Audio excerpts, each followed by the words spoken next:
there to help you.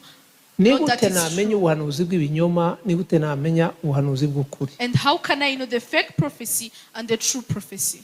Ubuhanuzi bw'ukuri, The true prophecy, Imana yivuze, when God talks, mu mutima hazahita hazamo ijambo rivuga ngo in your heart there is always going to be a word which says, iyi ni Imana, iki ni icubahiro c'Imana, this hari is icyo God Imana and this is ikoze the ku glory of buzima God bwawe. and this is what God has done in your life. Satani nubwo yaza ije kukubwira ngo ariko ibi bintu bishobora kutazaba, Even though Satan is going to come across saying that maybe this is not going to come to pass, uhita utangira kuvuga nti ico nemera nuko Imana yavuze, you're going to start saying that I believe that God has said something. nibitaba kuri nge bizaba ku mwana wanjye, If it doesn't happen to me, it might happen to my offspring. ariko Imana ibivuze izabikora. But when God says something, He's going to do it. Hazamo confirmation ikomeye There yo is mu going to mutima come ivuga ngo Imana A irakomeye very irahari. strong confirmation which says that God is strong.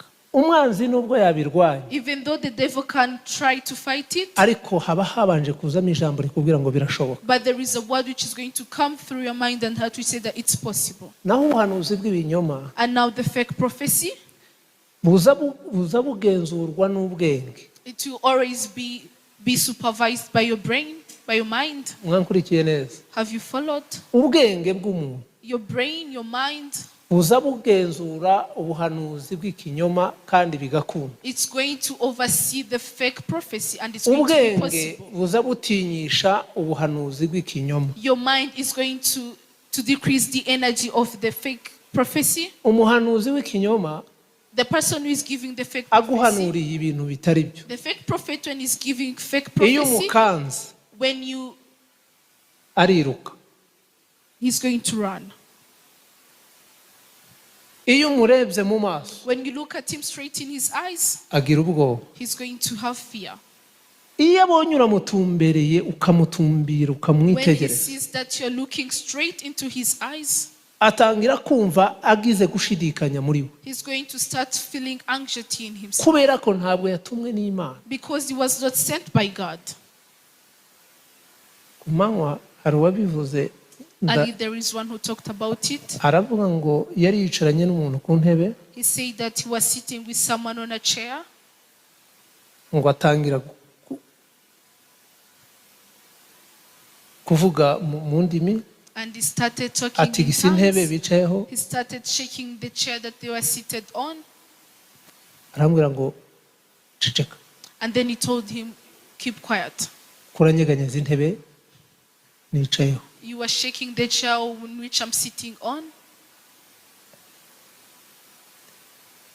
Kandi va, and go away from here. ahita aceceka He kept quiet, kandi arahunga and arimo. he even stood up and went.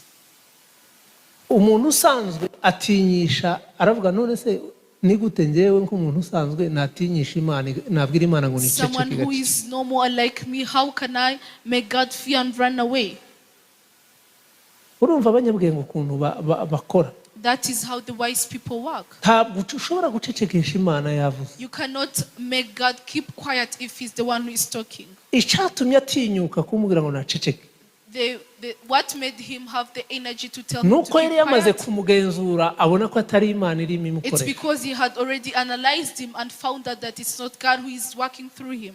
Nzahanure nurangiza unyitegereze umbwire ngo Bishop urabeshe cyangwa ceceke. One day let me prophesy and then just look straight into my eyes and tell me that you're lying, keep quiet. Uzabimbwire nahanuye urebe ko bikunda. Tell it to me when I am giving the prophecy and you see if it's going to Impamvu work. bitakunda, One Imana thing that yambwiye the reason as to why it's because when God told me ukambwira ngo something urabeshe, and he tells me that, nguha and he tells me that I'm ibimenyetso lying, ugomba kubona utarasohoka aho uri. I'm going to give you what you're going to see, the signs that you're going to see before you Iyo go out from duhanura where you hari are. igihe abantu ushobora guhanura ndi hano imbere, Sometimes I prophesy when I'm here in front. muri yanje iyo mpanuye mba nibitseho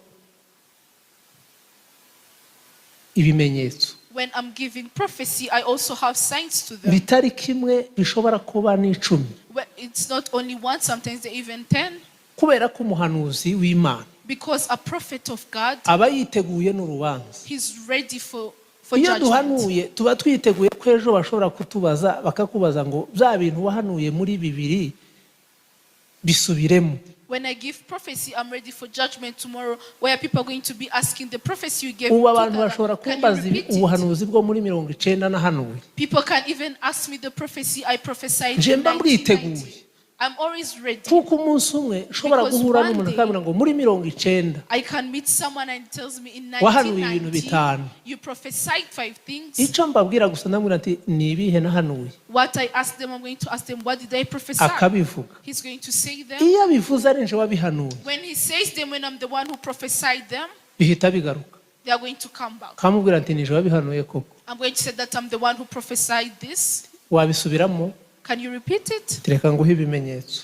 I'm going to say that let me give you the signs to Ntabwo it. ubuhanuzi busaza, Prophecy does not get old. nta nubwo bwibagirana. Prophecy does not be forgotten. Wowe gusa umbwiye You ibyo ari just, when byo. you tell me what it Kandi is, umbwiye ukabesha ukambwira ibyo ntahanuye. and if you tell me what I didn't prophesy, Nakubwira ati oya I'm going to tell you no, wayobye genda ubaza abandi. that I'm not the one, you go ask other people. Kuko ibyo nje nahanuye Because what I prophesied, Imana yambwiye what God told me, irabinyibutsa. He's going to help me remember Ikampa it. ahubwo n'ibindi birenze And He's ibyo also going to wavuze. give me more prophecy to what Kandi I've ikaguha told. n'ibimenyetso. And He's also going to give me Ni signs gute to Imana it. itanga ibimenyetso iyo ari Imana ivuze? How does God give signs when He's the one who Kuko mba mpanurira umuntu ufite ubwenge busanzwe. Because I'm giving the prophecy for Mba someone niteguye who ko is thinking atagomba kubyumva, nobody as a atagomba no human. kubyemera. I'm ready that he's not going to think about it as I'm Agize thinking about it. amatsiko And even akambaza. when he has the need to ask me Akambwira ngo about ndashaka it, ibimenyetso. he's going to ask me that for signs.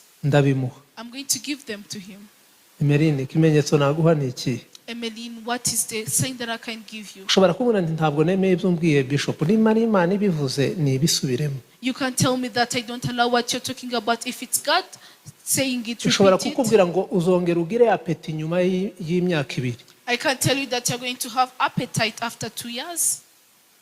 Uzaza urya ariko udafite apeti. You're going to be eating but without appetite. Kuko ari Imana ibivuze. Because it's God who has said it. Apeti ifite igenda. The appetite is completely going to go. Amen. Amen. Kuko ndakanwa k'Imana. Because Navuze I am- nk'Imana Because yatumye. I am a vessel of God and I'm talking as God. Pita nguha ibimenyetso bituma utazongera no gushidikanya Imana. I'm going to give you signs to show you that it was really God.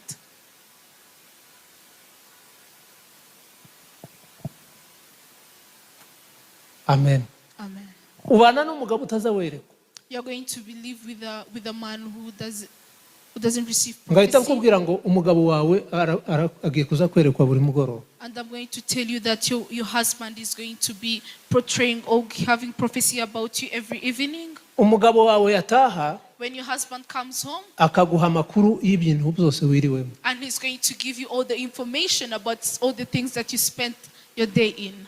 Kubera ko ari umuhanuzi wabivuze. Because it's a prophet who said so. Umugabo wawe agatangira kuza kwerekwa buri munsi. Your husband is directly going to be having vision of Kikaba you, ikimenyetso gikomeye. and that is going to be a very Mureke great Imana sign. tuyihe amashyi. Let us give a round of applause to God.